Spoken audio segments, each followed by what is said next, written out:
How to kill crabgrass for good. There are generally two types of crabgrass that encroach on the health of your lawn: smooth crabgrass and large crabgrass. Smooth crabgrass is a low-growing annual which left to grow can reach heights of 6 inches. Large crabgrass is typically low-growing when mowed but can grow up to 2 feet tall. Killing crabgrass for good involves employing proper turf cultural practices and herbicides.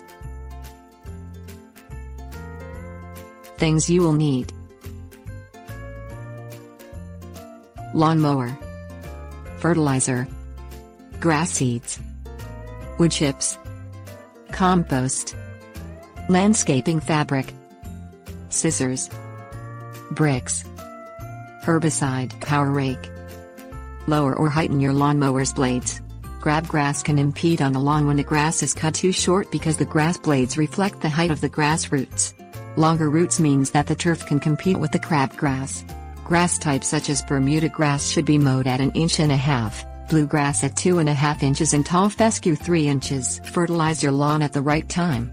There are two types of grass types: cool season and warm season.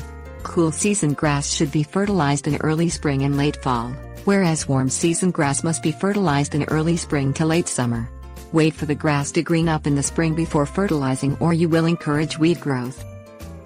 Choose the most competitive grass type for your lawn. Competitive grass will prevent crabgrass from overtaking the lawn.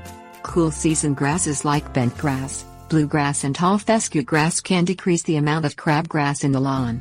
Warm season grass types such as Bermuda, St. Augustine and dichondra compete with crabgrass for the soil's nutrients. Spread mulch over crabgrass to suffocate it.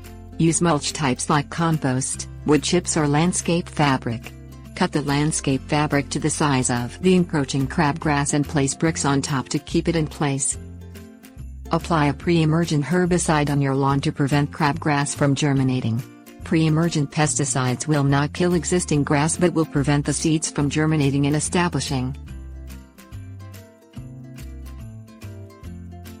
Tips: warnings.